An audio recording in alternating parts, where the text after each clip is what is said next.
Hi and welcome to my channel. My name's Norma and today I just wanted to share with you why I like to make color swatches of my alcohol inks. As you can see, I have a bunch of different colors here, and there's a few reasons why I like to make the color swatches. The first one is because you really can't tell. For example, this is hazelnut. It's hard to tell exactly what that color looks like in the bottle, but when you make the swatch, you know for sure what it looks like. Another reason I like to make the color swatches is, let's take G94 here, this one. As you can see, whenever you add alcohol to it, it actually is a little bit blue, and then the edges are green, yellow-green, excuse me. So that way they kind of change colors.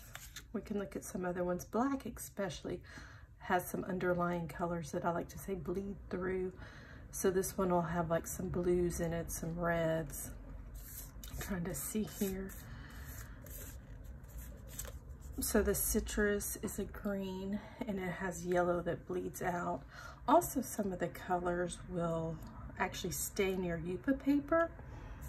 For example, on this painting here, this blue that you see all in here is actually from the black that I used. And I didn't use any blues on this. It just, as you can tell, it bleeds through.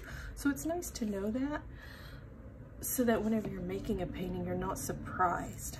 It can really mess up something if you're not wanting it to bleed or to stain your Yupa paper. Here's another one, the Cool Berry.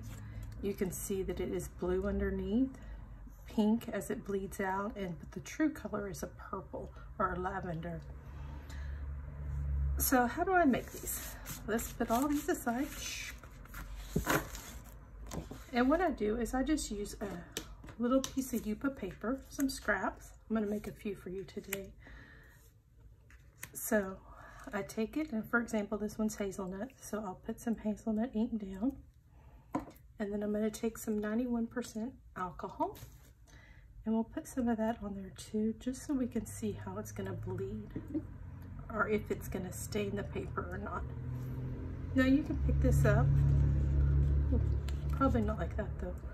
Not exactly what I wanted to do.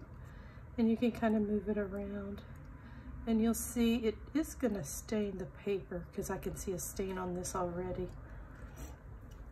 And then I'll let it dry. Another color we're going to do today is, this one is by Brie Reese. It is Prussian Blue. And again, we'll put a little bit on there. Then we're going to put some alcohol ink. And then we'll let that kind of move around. And the third one I want to do today is a crimson, also from Brie Reese. Put it down. And then put some down. And then normally I have something to blow them on, so we're going to try to lift this up. I like to blow them just to kind of get a, oh, not blow like that though. And I might even add a little bit more just to see how it dilutes. That one is a pretty blue.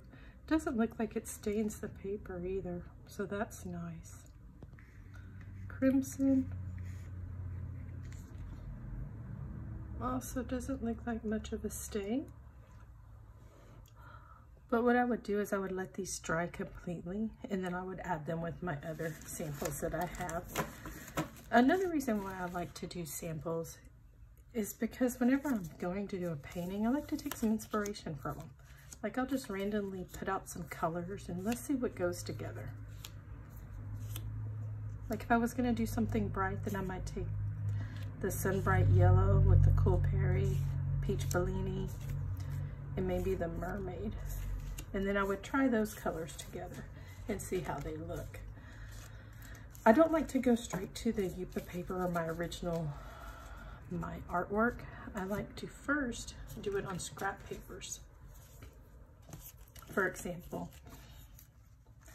this one here, I like these colors together. So it's cranberry, ginger, salmon, terracotta, and then brass. So I like to put them all together and see how they turn out, 2 reasons. One, it helps me to know before I actually use my Yupa paper, which is more expensive, the full sheets. And also in the future, if I want to go back to it and say, oh, what paints did I use for that painting? Well, then they're right there. It's easy for me to see. Here's another one. I like this one especially for roses and flowers. Here's a bright one with sapphire blue and sunbright yellow. And then this one is my most recent one. I actually did this one today with eggplant, shadow gray, and rose gold.